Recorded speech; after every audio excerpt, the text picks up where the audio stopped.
Assalamualaikum.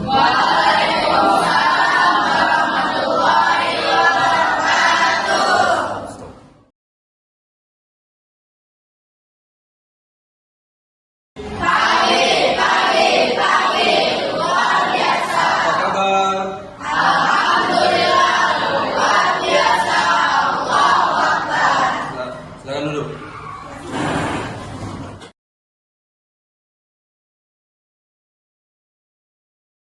Baik, anak-anak, sebelum belajar dimulai, seperti biasa kita berdoa agar pembelajaran kita bisa berlanjut.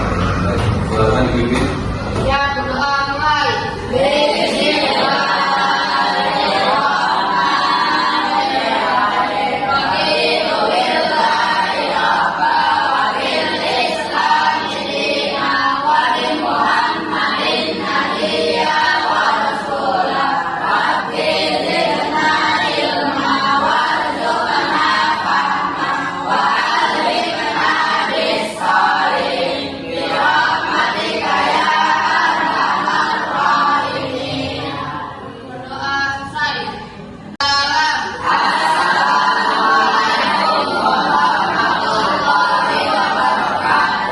Waalaikumsalam warahmatullahi wabarakatuh.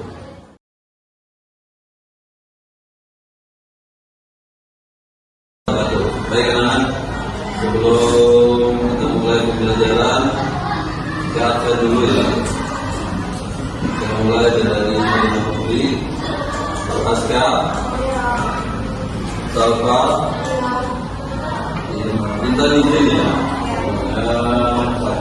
Aisyah, Talita, Amanda, Laila, Stella, Rindu sakit ya. Oke, kemudian yang putra Al-Fatihah, Hadir. Ambia, Hadir. Azam, Hadir. Fadil, Hadir. Iqbal, Hadir. Rahma, Hadir. Bahrul, Hadir. Arif. Hadir. Baik.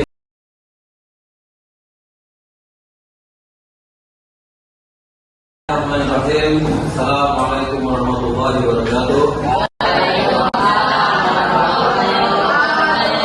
Alhamdulillahirabbil alamin wassalatu wassalamu ala asyrofil anbiya'i wal mursalin sayyidina wa maulana Muhammadin wa ala alihi wa azwajihi wa dhurriyyatihi wa ahli baitihi wa kama ba'du. Alhamdulillah rabbil alamin. Puja puji syukur kita aturkan kepada Allah Subhanahu wa taala yang mana kita masih diberikan nikmat sempat dan nikmat sehat walafiat. Kita masih bisa bertatap muka, bisa bermuajah, kita bisa tolak ilmu kembali, yaitu di mata pelajaran sejarah budaya Islam, yang mana sebelumnya kita sudah mempelajari bagaimana pra Islam di Mekah, kemudian kita lanjutkan dengan dakwah Nabi Muhammad SAW. Kemarin kita sudah lihat hijrah pertama beliau di Habasyah, kemudian hijrah keduanya ke Taif, kemudian mendapat penolakan, kemudian mendapat juga selain penolakan, kemudian ada intimidasi ya, di mana Rasulullah dilempar dengan batu, kemudian dilindungi oleh sahabat Haris bin Harithah, dan akhirnya di hijrah ke Habasyah yang kedua disambut dengan baik oleh Raja Najasyi, yang kemudian akhirnya diperbolehkan tinggal. Dan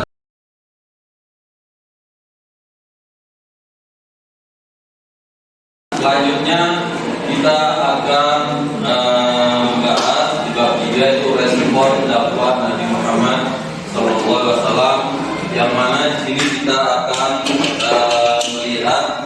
Jadi di sini diceritakan Rasulullah SAW sudah wafat ya.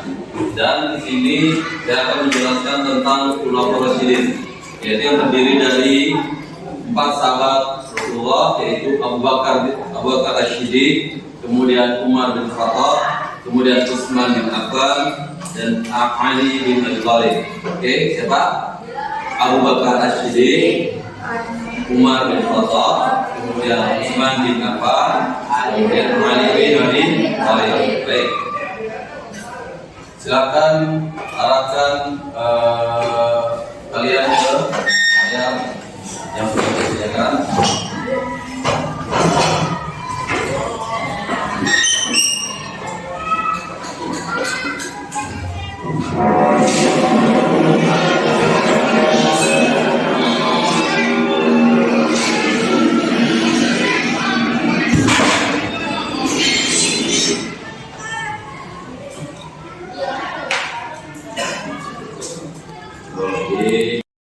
Kita lihat di sini pengertian Khulafaur Rasyidin. Khulafaur Rasyidin tidak artinya berarti khalifah, ya, khalifah yang adil dan bijaksana. Ya, di sini sebutan dari Khulafaur Rasyidin adalah sebutan 4 khalifah pertama dalam sejarah Islam.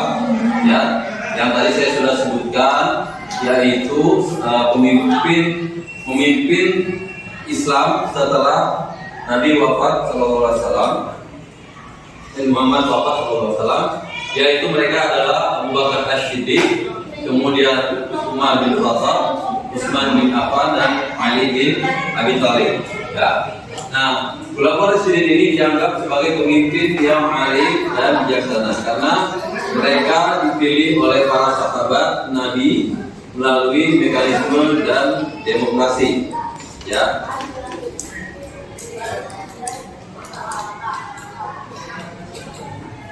Nah, Khulafaur Rasyidin menurut istilah adalah pemimpin umat Islam, yaitu pengganti dari kepemimpinan Nabi Muhammad SAW yang telah mendapat petunjuk dari Allah Subhanahu Wa Taala. Ya, secara bahasa, Khulafaur Rasyidin berasal dari bahasa Arab, yaitu Ar-Rasyidin Khulafa, ya, yang artinya pengganti. Ya, sedang Ar-Rasyidin artinya adalah mereka yang mendapat petunjuk. Jadi Khulafaur Rasyidin menurut bahasa adalah orang yang ditunjuk sebagai pengganti pemimpin atau penguasa yang selalu mendapat petunjuk dari Allah Subhanahu wa Ta'ala. Ya, di sini latar belakangnya di mana Rasulullah SAW wafat di hari Senin 12 Rabiul Awal, ya, 12 Rabiul Awal 11 Hijriah atau tanggal 8 Juni 632 Masehi. Ya, saat itu beliau berumur 63 tahun. Ya. Nah, selama 13 hari beliau sakit. Nah, beliau itu sudah tidak memimpin sholat dan beliau melirik ke Abu Bakar As-Siddiq. Nah, itu adalah salah satu petunjuk, ya, salah satu petunjuk atau salah satu indikasi di mana Rasulullah sudah melihat bahwa nantinya yang akan menjadi pemimpin yaitu adalah Abu Bakar As-Siddiq. Tetapi di sini terjadi sempat perselisihan di antara kaum Muhajirin dan Ansar, yaitu muncul setelah Rasulullah SAW wafat, yaitu di mana kaum muslim ini sempat kacau karena tidak ada yang memimpin, dan akhirnya mereka melakukan musyawarah mufakat di mana Abu Bakar As-Siddiq dibaiat kembali sebagai pemimpin dari umat Islam. Ya. Nah, perselisihan tersebut akhirnya diselesaikan damai oleh Umar bin Khattab, yaitu tadi yang saya jelaskan, yaitu dengan musyawarah dan mengemukakan berbagai argumentasi, di mana salah satunya Umar berkata bahwa yang paling dekat dan kebetulan yang paling pertama memeluk Islam itu adalah Abu Bakar As-Siddiq. Kemudian beliau juga yang menemani di Ghazwah dan hingga sampai ke hijrah ke Madinah. Ya. Di sini kemudian ada pembaikatan oleh dilakukan oleh Abu Bakar As-Siddiq. Ya, di sini kita lihat bagaimana khalifah pertama yaitu Abu Bakar As-Siddiq, yaitu pengangkatannya sebagai khalifah yang tadi saya sudah jelaskan terjadi pada wafat Nabi Muhammad Sallallahu Alaihi Wasallam.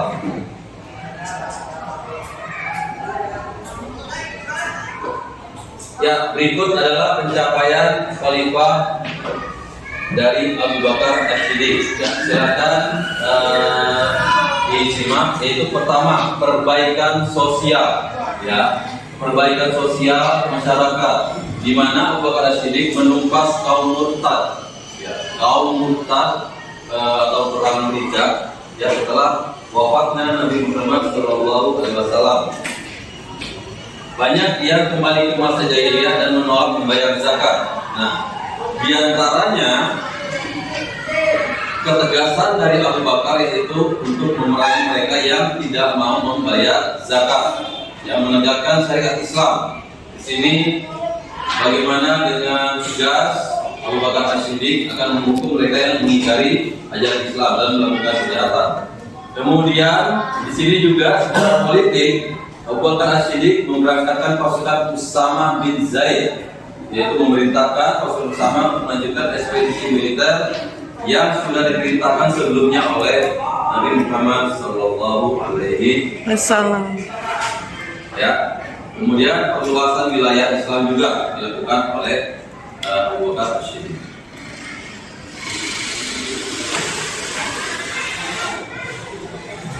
Berikutnya adalah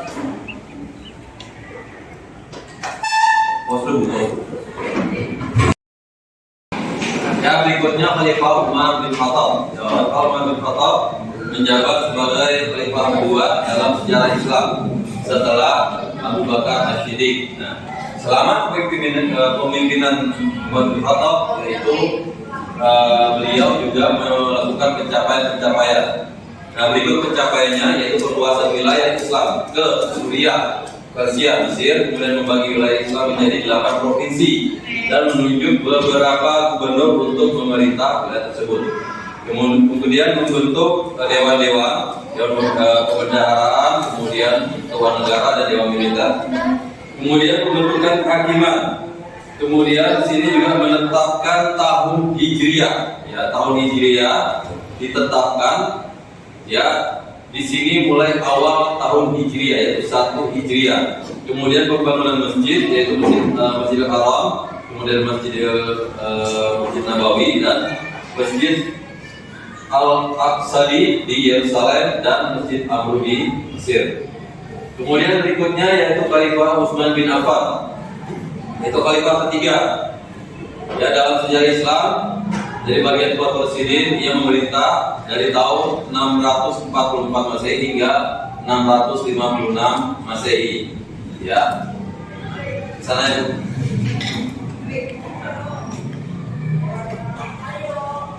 Oke. Menjadi pelopor Rasidin dengan masa kekuasaan yang selama. Ya. Kemudian di sini juga di zaman Khalifah Utsman bin Affan, beliau juga meneruskan kembali perluasan wilayah, ya, hingga dari Suriah, Afrika Utara, Persia, Khurasan dan sebagai wilayah kecil Asia kecil. Nah, beliau berhasil menguasai Kabul dan Bosna, Turkistan, bagian timur serta wilayah Khurasan.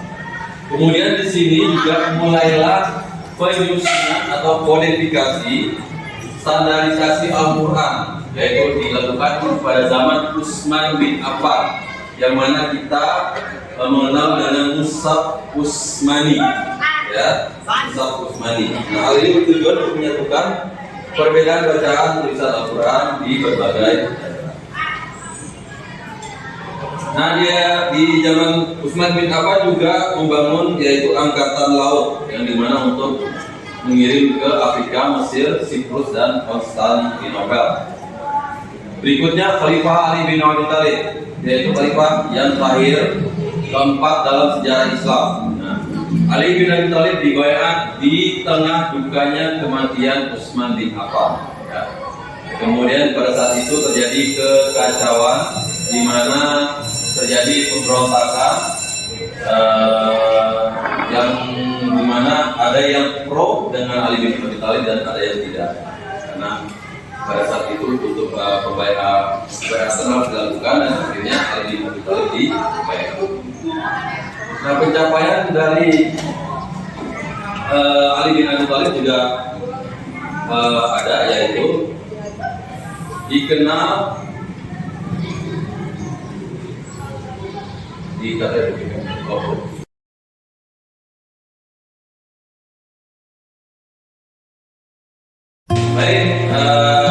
selesai sudah pembahasan kita tentang Bapak Presiden.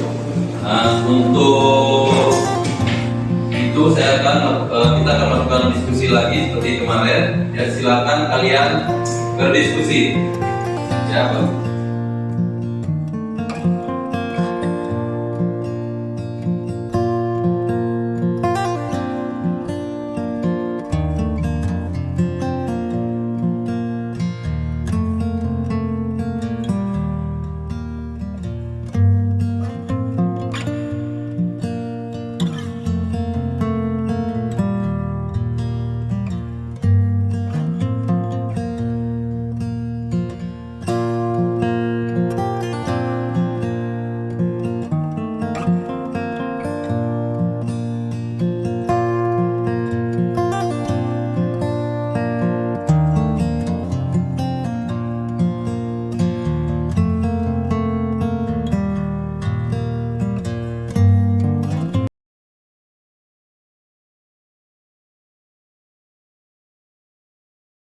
Ya, saya akan coba kita diskusi, yaitu pertanyaannya simpel-simpel aja.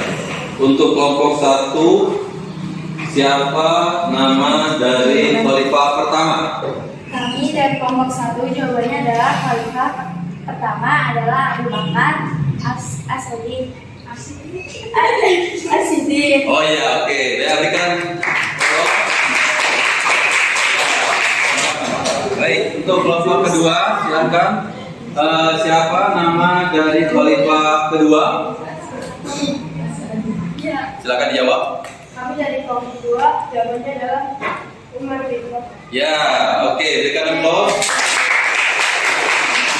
Kemudian untuk kelompok 3, siapa nama dari khalifah ketiga? Silakan. Saya dari kelompok 3, khalifah ketiga adalah Utsman bin Affan. Ya, oke. Kemudian keempat, kelompok 4 yaitu siapa khalifah dari yang keempat? Saya dari kelompok 4, jawabannya adalah Ali bin Abi Thalib. Iya.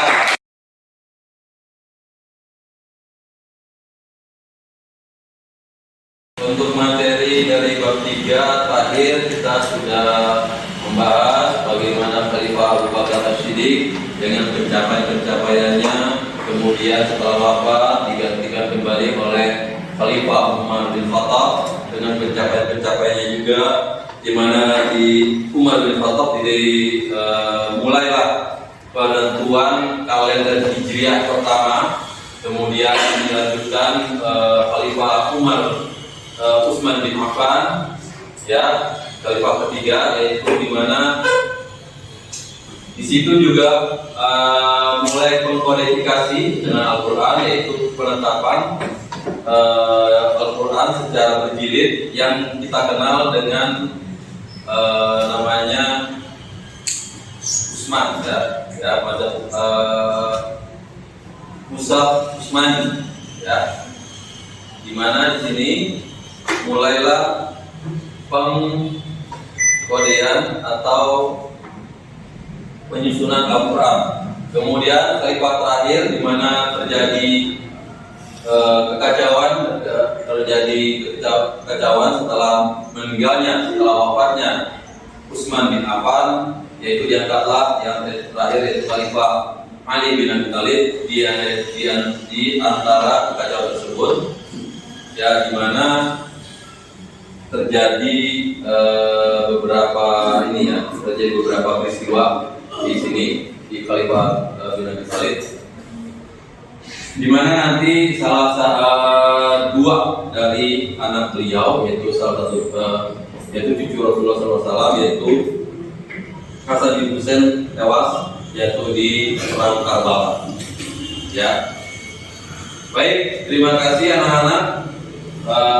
Kita sudah membahas bagaimana sepak terjang dari Khulafaur Rasyidin, ya, sebagai pemimpin-pemimpin umat Islam, di mana kita bisa mengambil ibrah di situ bagaimana pimpinannya Abu Bakar As-Siddiq yang bijaksana, bagaimana pimpinannya Umar bin Khattab yang sangat tegas, bagaimana kelembutan dari Utsman bin Affan, dan bagaimana bijaknya Ali bin Abi Thalib memimpin umat Islam, ya, pada saat itu.